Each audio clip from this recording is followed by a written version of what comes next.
Yeah, and I'm not quite sure what how busy it's going to be so close to the holidays, but I imagine that every college student in America is flying home right now, so I'll probably catch the tail end of that.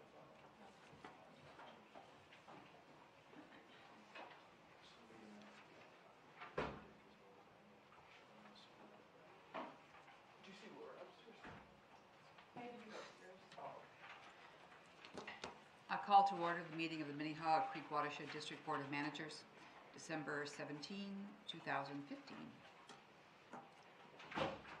There is no member of the public here to address the board. We'll move to approval of the agenda.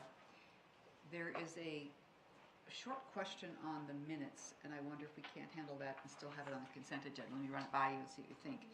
At lines 181 and 182, it appears that the motion what for the 2016 calendar was to approve. It was intended to be a motion to approve the RVA to bring it forward to the consent agenda. Would everyone be content with that change? We can still make it a consent item. I see nods all around. Is there a motion then to approve the consent agenda with that correction, which includes the minutes of December 10th, approval of the check register for the general account, surety account, and Blake Grove checking account, and the resolution to approve the 2016 meeting calendar, resolution to authorize award of contract for R&B Environmental Laboratories, resolution for Cynthia Creek Grant Awards, resolution 15099, the WAI contract renewal, resolution 15-100, authorization by Redpath and Company to complete the 2015 MCWD financial audit. Is there a motion to approve the consent agenda? Mr. Smith. Could we maybe just first act on approving the agenda overall? Oh, I certainly jumped ahead of myself. Thank you. Is there a motion to approve the agenda? Is there a second? Second. Those in favor say aye. Opposed? Thank you for calling me up short there, Mr. Smith. Nothing on the information items, and then on the consent agenda with that understanding about the minutes. Is there a motion to approve the consent agenda? So moved. Is there a second? Second. Those in favor say aye. Aye. Opposed? Thank you. Under President's report, we were previously given a listing of the CAC assignments for 2016, which was in error, and a correct one would be distributed. That was just duplicating what we had done for the previous year, and instead it'll be a rolling target, so watch for that to come. And I attended the Hopkins City Council meeting earlier this week along with Mr. Whisker, where Mayor Gene Maxwell was being honored as he prepares to retire from many years of service to the city. Very well attended, an outpouring of support for him from his community. A number of awards were presented, including one from us. We gave him pursuant to the resolution of the board, we gave him a framed copy of one of the Cottageville Park design sketches, since that was such a big part of what he had done of late with us. That said, Manager Calkins, a report from Planning and Policy Committee. I was at a previous meeting and was detained, so I got there very late. So maybe if Dick would like to summarize the first three, and I'll just add that the fourth thing that was discussed was mission, vision, and goals, and what was given, what no decisions were made, and it will be coming back again to the board at a previous meeting. Okay, staff briefed the committee on efforts to align the federal, state, and local water regulations and to continue to build the district's ability to generate value-added partnerships. And these partnerships included the DNR under general permit and the follows a proposed update on the WACA process.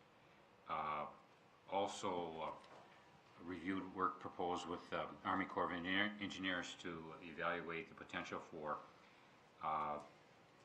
us doing the Corps of Engineers general permitting work in a partnership with them, and evaluate the district's work in 6 Mile Creek for Section 206 federal funding to maximize the potential there for for outside funds. And the staff reported that the 6 Mile Creek planning framework is on track for early 2016. In January, we can expect to see the Corps of Engineers proposal in front of the board, and the staff will work in the meanwhile with managers Olson and White to meet with the policymakers in the affected district. And staff, everybody should get a copy of that Painters Creek presentation, because it was a very comprehensive depiction of what's going on there. The work was summarized on the South Katrina Marsh easement, in the work at the top of the watershed near the Baker Park, and work with the Johnson family in Independence, which is a very big project, potentially, if everything comes together for them. There's a bunch of different moving parts within the family, within the community, and et cetera, but we seem to be in a position where we can get great benefit for the watershed district if these agreements come about.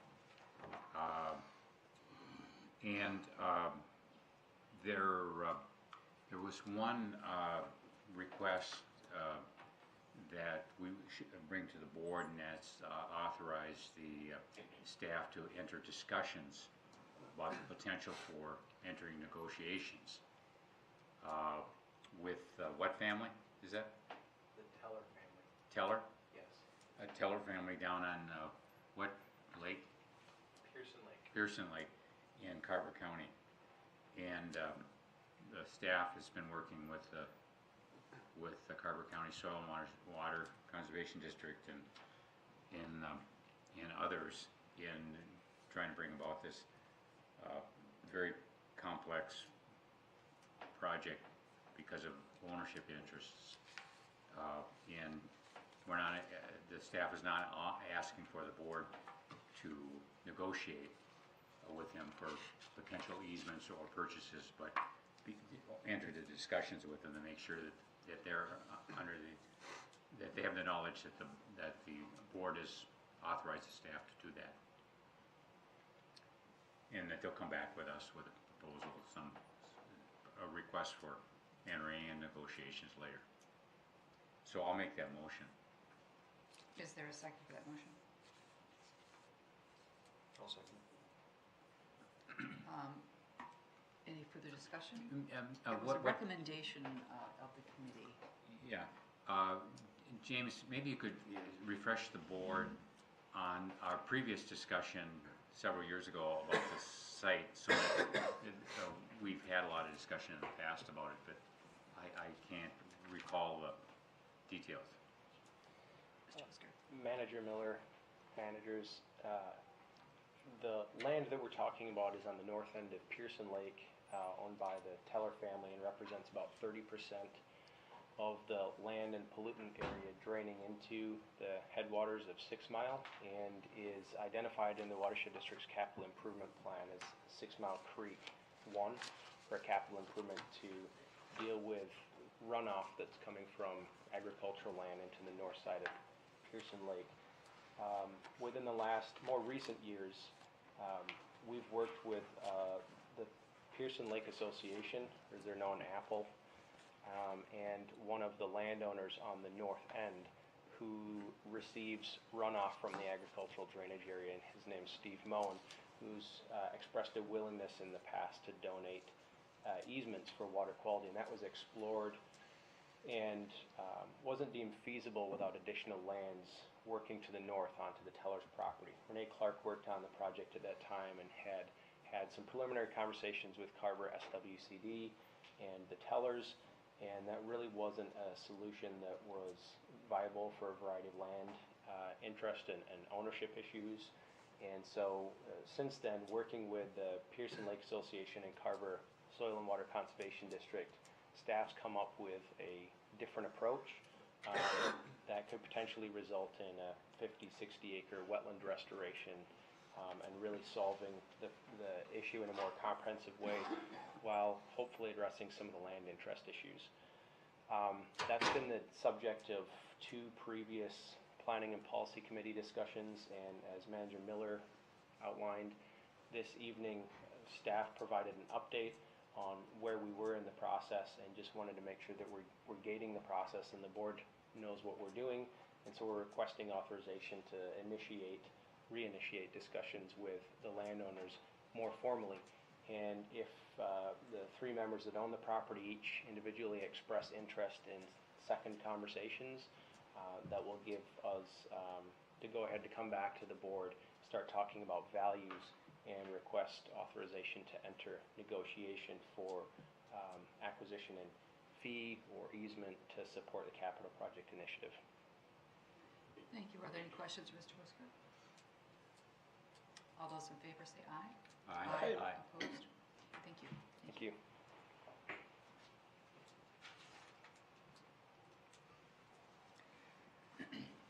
For the upcoming meeting and event schedule, I want to note one change. Manager Flex 2 are listed as liaison for January. That will be Manager Olson instead. Yay, because I won't be here. Well, that makes it easier then. I I'm was not going gonna to quarrel say. about that. I saw that on there and I went, I can't be here. So, No, he'll be there in January. We have no public hearings or presentations, but we do have a permit this evening, Mr. Dietrich and Ms. Domjancic.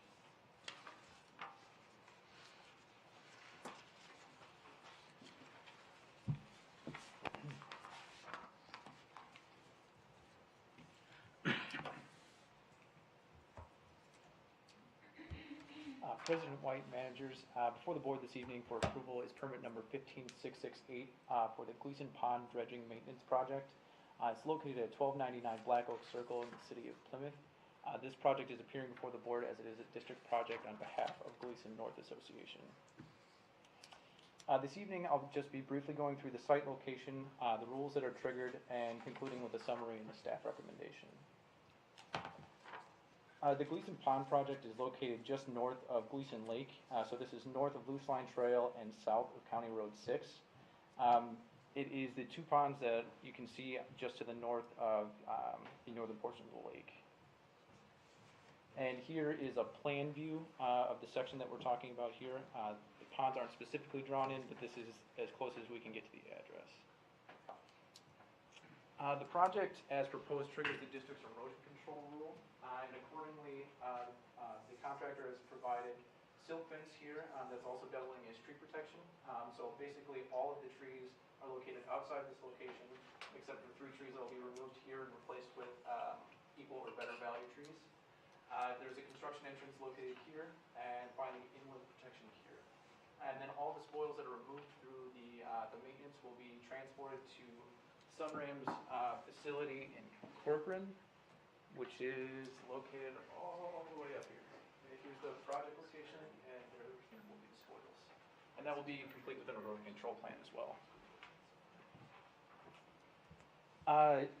In summary, the proposed project triggers the district's erosion control rule. All criteria of the erosion control rule have been met, and therefore staff is recommending approval of the project with the conditions listed in the permit report. Thank you. Is there a motion to get this before us? Approval of this permit? So moved. Is there a second? Okay. Any questions of Mr. Dietrich or Mr. Domjancic? We're issuing ourselves the permit. It's on behalf of Gleason Lake North Association, but we are the project. Is it our project? Yes, And that's the reason that it's here, not Mhm. because it's correct. would otherwise need approvals. All those in favor say aye. Aye. Aye. Opposed? Thank you.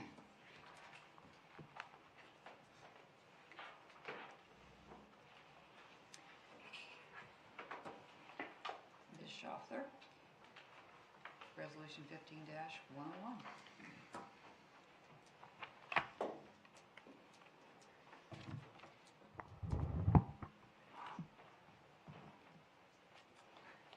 Good evening. So tonight we are going to walk through the final flood report. I am seeking acceptance by the board tonight after the presentation tonight. I did present to the board the draft version of the report back in January. took the board's comments received then and have been revising it. Kind of the main component we've been waiting for was those DNR maps that were included, and we just received those. So now we can move forward and formally accept it. So tonight I'm going to talk about the purpose of the report, how we've shared our experience during the flooding and the report since we drafted it in January, cover the key findings of the flooding, the different opportunities that it created, and then end with the DNR model maps that were kind of the main addition to the draft report, and then talk about how the flood report will inform a response plan for future flooding.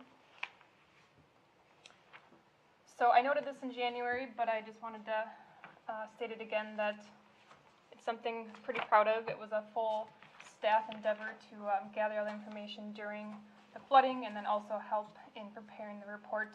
So I am proud of that and just wanted to note that again. 2014 was a tremendous learning opportunity, so it was a fun opportunity with all the staff to capture that event in one place. It summarizes all the data that we gathered, and it looks at all the impacts not only across the district but also across the departments and how everybody reacted, and it'll enable us to better react when there's a future flooding event. And lastly, as I noted previously, we'll use it to inform a response plan. So since we developed the report, we've had several opportunities to share the information in our response of the 2014 event. Last month, Chris Meehan and myself presented our response and our communication plan that we implemented up at the Minnesota Association of Floodplain Managers annual conference in Moorhead. More recently, Manager Blix invited us to come present to the Minneapolis Emergency Response Group, and there we were able to present to them what we do, but also a little bit more detailed on the resources that the district can provide the city during flood events to help them better be prepared for emergency situations. We've also shared the report with Hennepin County Emergency Management. That's enabled them to recognize the importance of having the district at the table, and also resulted in us being asked to be on their mitigation planning team, that they are currently updating their plan for the next 5 years. So now we'll get into the details of the flood report. Map 1 is a nice summary of all the impacts across the district. It shows everything in one place. The flood damage that we gathered from cities, our erosion and slope failures are noted in the purple dots. Stormwater infrastructure damage in yellow. Any street or site flooding is noted as a red dot. We had 16 lakes that reached all-time high records. Those are highlighted in the red marks.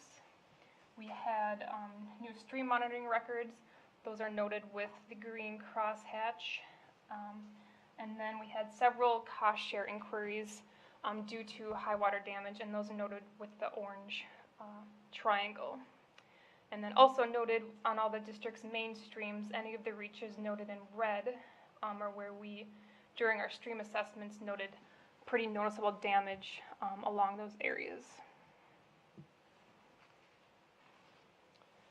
So I'm just going to talk next about the key findings from the report. We had record-breaking precipitation, just to recap that. The January 1st to June 30th timeframe in 2014 was the wettest on record. The June 2nd, June was the second wettest month on record, and then the July 19th, that big rain event, was the sixth wettest day on record for the Twin Cities area. We had 16 lakes reach new all-time high record lake levels, and we also had a 100-year flow event on Minnehaha Creek.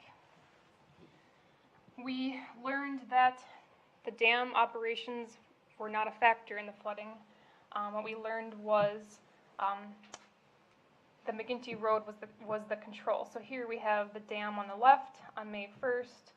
The top picture is the 3 dam gates itself. The bottom picture is the 202-foot emergency spillway. And then a month later on June 2nd, you can see things pretty much completely submerged. The bottom right picture shows the spillway. If you look really closely, you can just see a trickle of water coming over.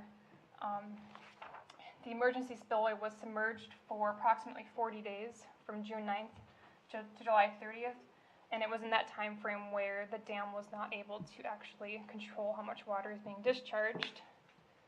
And this shows where the dam is, and so then the control point was McGinty Road culverts. And here shows a closer picture of that. So kind of our main message during that time was just trying to get out the message that we weren't in control, so the dam wasn't a factor, so people were, calling about that. Then indeed it was these McGinty culverts and how much water could pour through there at one time. What was the gap between the water level and the top of those culverts? Was it like a foot? And I know, I'm sorry, it's just a random question. Manager Shackleton, it was, I want to say, I'm trying to recall, it was about a foot. If you go down there, you can actually see kind of the water stain from that period. And the highest measurement we had through here, I believe, was 502 cubic feet per second.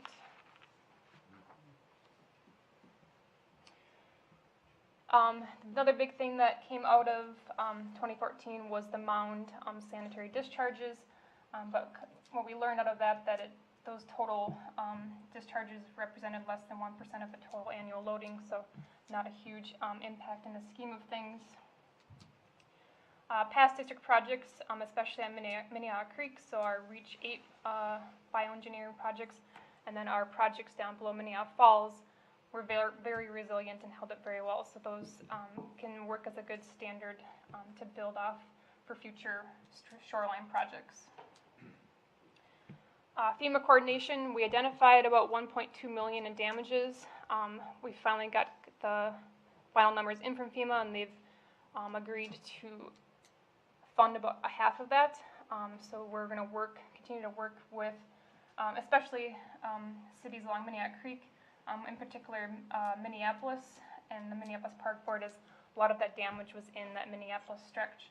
So we'll be coordinating with them to implement repairs, and if possible, identify other opportunities for projects to help, since we're already in the area, and identify different projects they might be working on in that area. Is there a question? Good. Catalyze partnership opportunities. I'll talk about a few in a minute here. The big one was with Hennepin County Emergency Management, they helped us communicate our message and get that out. The USGS, we installed a gauge on Lake Minnetonka, and then currently looking to partner with the National Weather Service on doing some more area-specific forecasting. The district role out of all of this was to assemble the data and use it for long-term planning, and with that, then communicating the data that we were gathering. The big key out of that last year was we had 57,000 website visits during that flooding period, which was quadrupled from the previous year. So people definitely looked to us as a one-stop kind of shop for all the information that was going on related to flooding. And kind of the summary of everything is our response went well last year, but we like to formalize what went well, what didn't work well, and put that in a response plan. So next time we find ourselves in a flooding situation, we can easily implement it and know what worked well and be even more efficient than we were in 2014. So next I'm going to talk on opportunities that were created from the flooding. We were able to establish our role as a coordinator long-term planner. So establishing ourselves as an information broker allowed us to collect the data and then communicate it, and then do that so the people like Hennepin County and the emergency managers of the cities were able to actually implement and supply the real-time emergency response. So that was their role. Ours was just to supply them the information and the data. As I mentioned previously, we were able to catalyze in some partnerships. So one we utilized early on this year was establishing this gauge on Lake Minnetonka. So now there's a real-time gauge that people can see what the lake level is doing, and has helped alleviate quite a bit of phone calls to us directly on what's going on with the lake. Is the dam still open?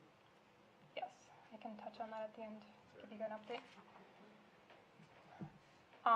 Another partnership that's coming out of it is the National Weather Service was very interested in what's going on in Minnehaha Creek, in particular, since it's a very urbanized area with a very flashiness of the creek.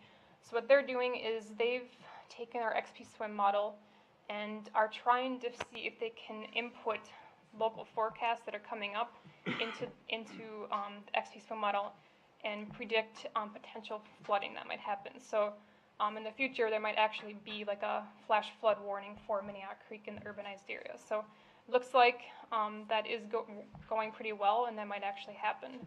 And more recently, we've been taking advantage of the National Weather Service. Last week, we got in touch with them to get a specific forecast for Lake Minnetonka so we could figure out how to operate the dam with a potential 1.5 inches of rain coming. So that's been a very, very useful piece for dam operations, and then also just helping people be aware if there's any flooding happening. Our relationship with Hennepin County Emergency Management, as I mentioned, we've been invited to be on their planning team, and then also they're helping us out with developing our response plan and helping us incorporate future projects with their mitigation planning to make sure that cities are making sure they're coordinating with us to make the project as resilient as possible for future flooding. Calibrating the model, that was the big kind of request from the board when I presented this in January, and I'll dive into that a little bit later with the maps that the DNR created for us. Map of critical areas to monitor, so that very first map I showed you, now we know where were the weak points in the system, so we know where to go next time right away when we do have high water. And a rating curve. So we were talking about making T-roll being that control. So we were able to create a rating curve which hadn't been done before, which will allow us to do tape down measurements from the road itself and save time and money next time. So we actually did, our water quality staff actually utilized this recently when we had some pretty high flows coming out of the dam a couple weeks ago.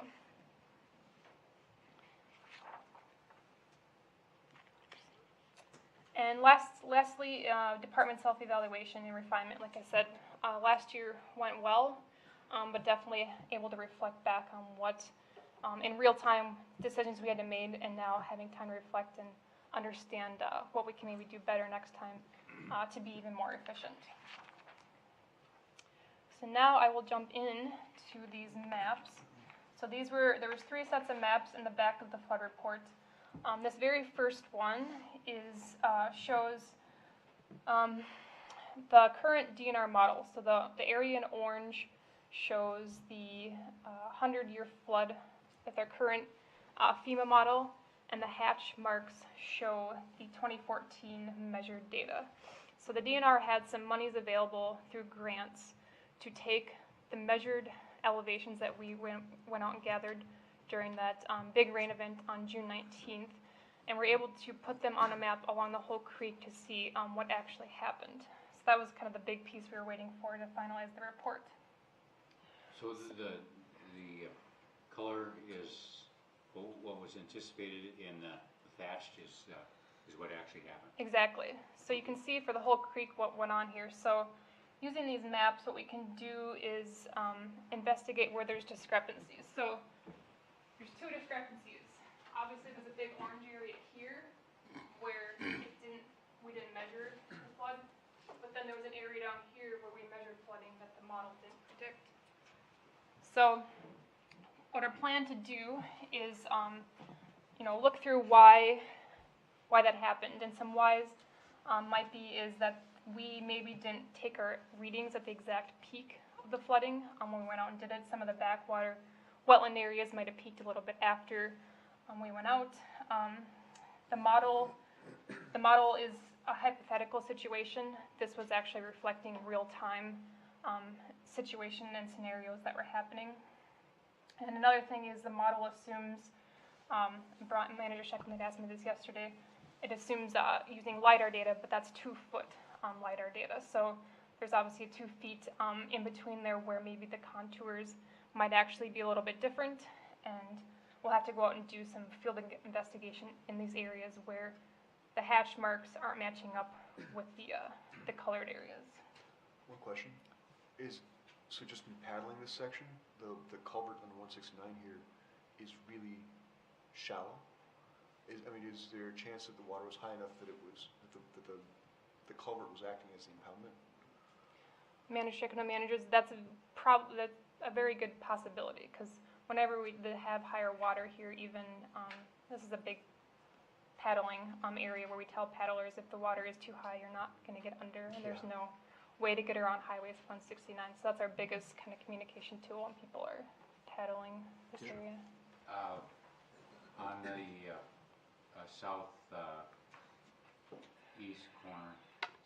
corner of 169 and Minnetonka Boulevard, does any of that hash mark run into that development site?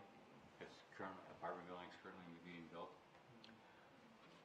Manager Miller's managers, I'm not sure exactly. It looks like our model and our measure data matched up exactly in that point. So I'm assuming that it wasn't flooded if they met our rules. It's way above the water. Okay. Way above the water. It's like 15 feet up. Well, yeah, but they got garage that's pretty low under the building. I think even that is pretty high. So the main thing with these maps is we can actually use them to calibrate a model. That's been a big ask from the board. What we'll do is try to do that in pieces in the upcoming years. What we'll do is prioritize bigger issues, so where the model was off, where there's more homes involved, and then deprioritize where it's just, wetlands, or maybe show that there's flooding but there wasn't. So look to the areas where they're more urbanized and where those differences are, and then work with local communities to understand why there is some differences around those areas. The second set of maps that the DNR created was taking the new Atlas 14 modeling in the 100-year event versus the 2014 measures. So the Atlas 14 here is in blue, and then the district's measurements are the hash marks. So here, this is showing just east of 35W. So you can see here that significantly more areas, home areas, are expected to be flooded with the new Atlas 14 maps. So the district is using Atlas 14 as a guidance tool for our planning. When we use it on our day-to-day modeling for our projects, and permitting currently is using as a guiding tool for their permit applications as well. I was talking with Chris Meehan before this, and he said that he's not aware that FEMA is currently looking to update the insurance maps with Atlas 14, but hopefully in sometime near future they will. And the last set of maps that the DNR created shows the Atlas 14 100-year in blue, and then the current FEMA model in orange. So again, this is the same area we were just looking at. So you can see Atlas 14 identifies a much bigger flooding area for those folks east of 35W. Hey Tiffany, I have a question. So the orange is where people would be notified that they need to get flood insurance, and in the blue areas they are not. Manager Brooks, yeah, that's correct. Currently FEMA, the FEMA model for insurance is the orange. So is it our responsibility to let the blue people know that they might want to think about it?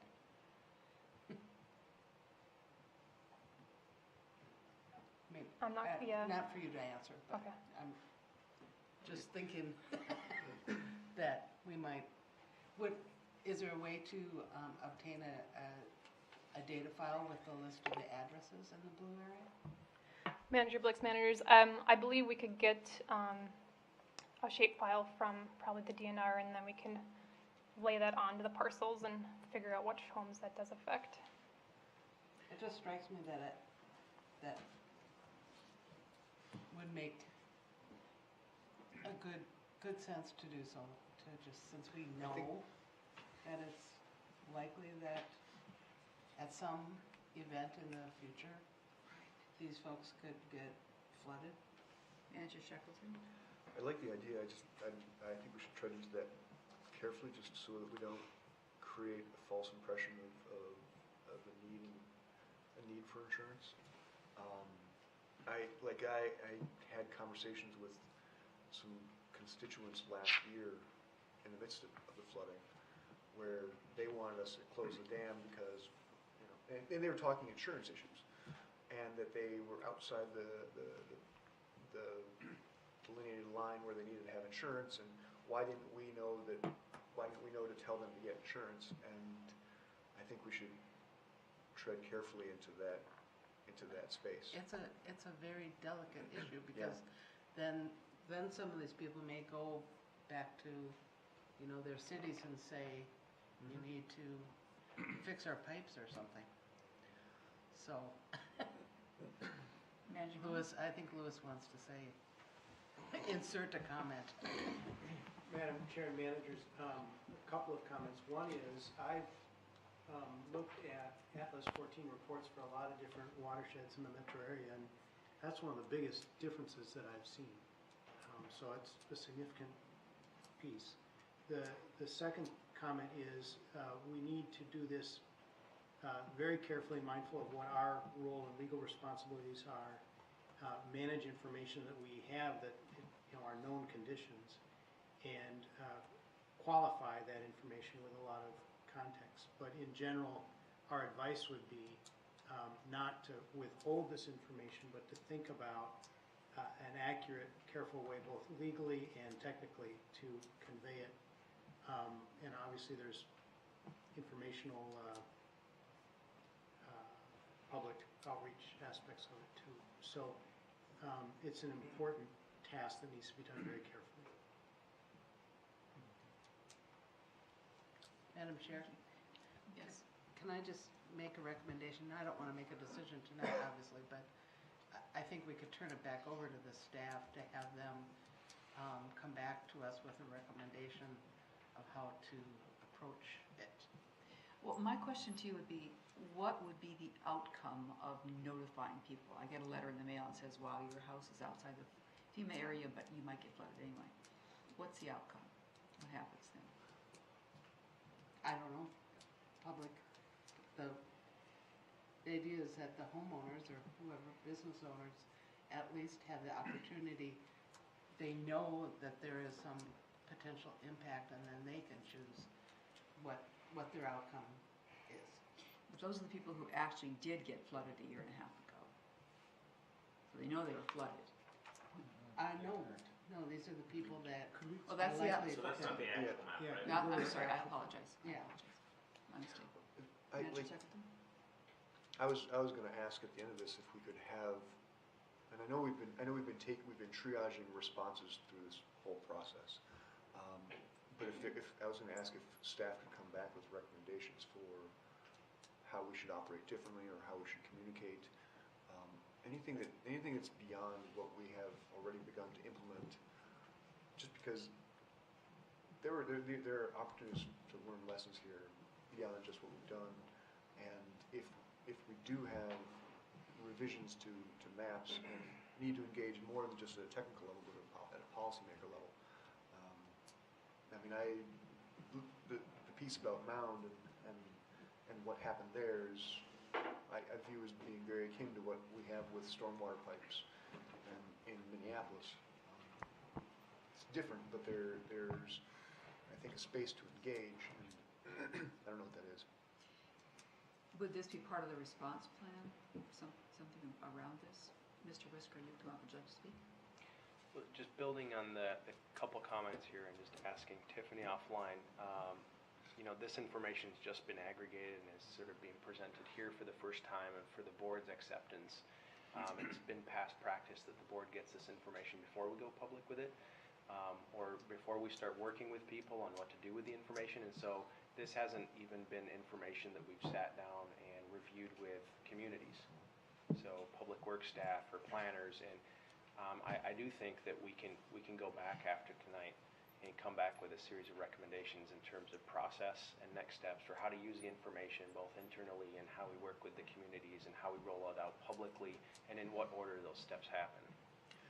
And I guess what I was really trying to say was, I agree with the spirit of what Manager Blix is offering. I think it might be getting ahead of us to communicate directly with property owners right now, but I like the idea of trying to figure out how we take in this new information that doesn't reflect what our maps and our larger policies would indicate. I think that sounds like a prudent path forward, and without trying to get into the complexities of actuarials and everything else that make the insurance industry extremely complicated and outside my area of knowledge completely. I think to contact directly to the homeowners or the property owners. And I think that working also with the DNR, since they're part of this process too, and have that same kind of fiduciary public agency duty that we have, so there might be some other opportunities to kind of share this information. I think coming back with a plan is just fine. So are you content with the knowledge that staff will incorporate these Absolutely. discussions? That's really all I was looking to, is to have some go-forward plan here to figure out, to make sure that we don't just drop it. Right. Well, how are we going to use the information? This report is just far beyond what I thought we were going to get. This is really comprehensive and complete, and I think it's not only a report of what happened, but a manual for what to do in the future. So this is really good work. Thanks a lot. Thank you, Manager Miller. Go ahead. Well, with that, I'll just end on the response plan to Manager White's question. So the district plans to leverage all the information that we gathered in the report, along with the experiences, internally and externally, to memorialize those protocols, so we can efficiently implement them in a future event. We will take all the department impacts and take the lessons learned. And then lastly, we will coordinate it with Hennepin County, since they're currently updating their plan. They definitely have offered assistance to help us with that as well. So with that, I can take questions, and I just want to remind you again, tonight there is a resolution seeking acceptance of the report. Second. The motion is to approve Resolution 15101. Motion second. Okay, questions, further discussion? Would you like a? Wow, would you just like- wow. Yeah. That's great. No. I was so impressed with how staff worked through this and devised processes and did work and collected information and added measurements and all that you were doing. The downside of going backward, it just seems like there are opportunities that come out of every challenge, and staff did a marvelous job with all of this and outlining new opportunities for us, and I've already realized many of them. But it also took me back to sitting in this room in June when it was always dark outside, and the slides would go up, and we'd go, oh my stars, it's worse than it was last week. So that was the downside. But thank you very, very much for this report. Appreciate it. Yes, thank you. Manager Blixt.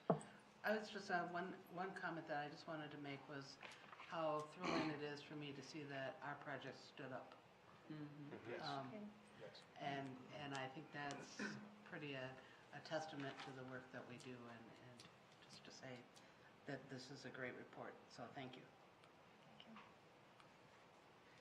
All those in favor of approving the report say aye. Aye. Opposed? We accepted your report. All right, I thank used you. the wrong verb. Accept. And I can give you a brief update. They did send out a splash today about what's going on with the dam. Just some stats. So this is the latest that the dam has been operated.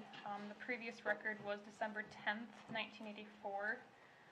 What we're doing is we're going to try to operate it as long as we can to alleviate any possible spring flooding and have as much storage in the lake that we can. We did reach that level that we could close it on November 11th. But since then, the rain has increased the lake level 6.12 inches. So within a month, we already jumped 6 inches. So we've been trying to alleviate that. Over 6 inches. So we, a currently are sitting at 928.71. That was as of yesterday. We need to get to 928.59 to close it. We're discharging 150 cubic feet per second. We'll see where we're at tomorrow. We might increase it. We might leave it the same since there's not much precipitation in the forecast. So we're trying to be respective of what's going on in the creek because it's been pretty full the last couple weeks. So that's where we're at. Some other stats, the earliest ice in for Lake Minnetonka was November 25th, and the latest is January 2nd. So there's no ice at all in the lake anywhere. So we potentially might beat that. The medium ice in date is December 7th. So it's a very interesting. I got an email saying that the dam, the weir between Nokomis and the creek, that the park board requested it be opened. Yeah, Manager Heckelman, the park board is saying that the Lake Nokomis has risen quite a bit as well with this late fall rain. So we're trying to find an opportunity for them to release water from there, but recognizing that currently the creek's too high. So obviously the bigger picture is Lake Minnetonka needs to have capacity before Lake Nokomis. So trying to get that threshold down, and hopefully they'll still have a window to lower Lake Nokomis. It's not nearly, nothing like last year, but could use a couple inches of relief. The way they phrased it, it appeared as if the weir was going to be opened. Yeah, if they do get that window, they would open it. What to let some predicates water that out. window? What'd you say? What kind of predicates that window? Depending on how long the lake level is above a certain level, and then Minnetonka? nope, Lake Nokomis. So if it has to be above, I think it's OHW for a certain number of days, and then the creek itself has to be below a certain elevation, so there's no possibility of zebra Flowing in. mussels getting into Got it. the lake. Got it. Thank you. Manager Blixt? So, since the lake has risen so much, I'm just assuming that means everything upstream there is full as well? Yes, correct. All the lakes and wetlands upstream are also full? Yeah. And there's no capacity there for the spring either? Yeah, Manager Miller, managers. Yeah, our water quality staff are still monitoring. It's the longest they've ever gone into as well. So I was just out at Long Lake Creek yesterday, and it's flowing. So until we get some relief, like you said, and everything is done draining, the lake's either going to continue up or we're going to kind of hold steady with our current discharge. So that's where we'll see where we're at tomorrow, see if we can increase it and hopefully get to that point where we can close it and officially winterize it for the winter. Okay. Manager Miller? No, Oh, okay. Mr. Whisker? I have just one question in terms of expectation setting. Coming back with discussion or a report on next steps in the process, is there a window in which you'd like to see that? 6 months, 2 months? Just so that we can put the right amount of energy into it, but also, My thought on that is, we've implemented, we've changed how we operate because of this in the last year and a half. And so if there are other recommended operational changes or exercises that need to happen with other units of government, I don't know that we have a window necessarily as much as before the spring. before we have floods. before we have potential for long enough before we have potential flood that we can A week engage before the partners. Yeah. That was Especially- kind of my especially assumption, considering but in terms of everything's full managing right our now. time and resources, want to know, what your priority level is on it, so that's helpful. Yeah. Try and work on bringing this back January, February. Thank you. Thank you. This is just an aside, but Yes. I wonder about White Bear Lake. Hmm. Is They have that, enough water. is that back and, Mm-mm. It's No. still way low. I It's just drove still past low. it. Tanker trucks. We could take water to it. Muscles are on. West Metro helping Thank East you. Metro. Thank you. Shop Mr. Whisker. Mr. Erdahl? Thank you, Manager White and managers. There's just a few, we just met last Thursday, so it hasn't been too long since my last administrator's report, so I don't have a lot to update. This week was a kind of a full week of activity with the comprehensive plan. Becky and James hosted meetings of the Policy Advisory Committee and also the Technical Advisory Committees on Tuesday and Wednesday. Those went very well, and that work is progressing very well. I think everyone's kind of pleased with the progress, and we're getting a lot of great involvement from the participants and great feedback on the district and the way that we're operating. On Monday morning, I attended also with Becky Christopher a meeting at the Mississippi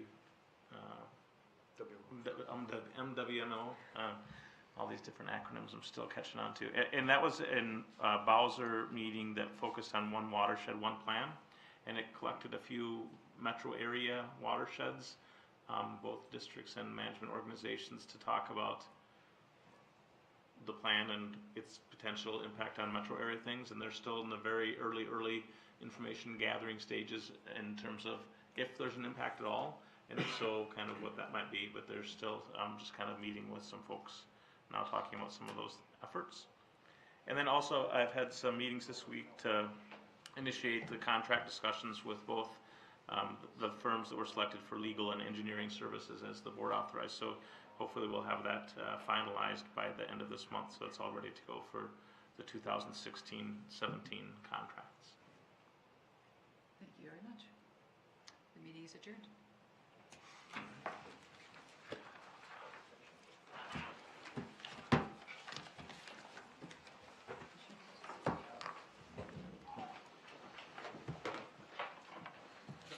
There they are.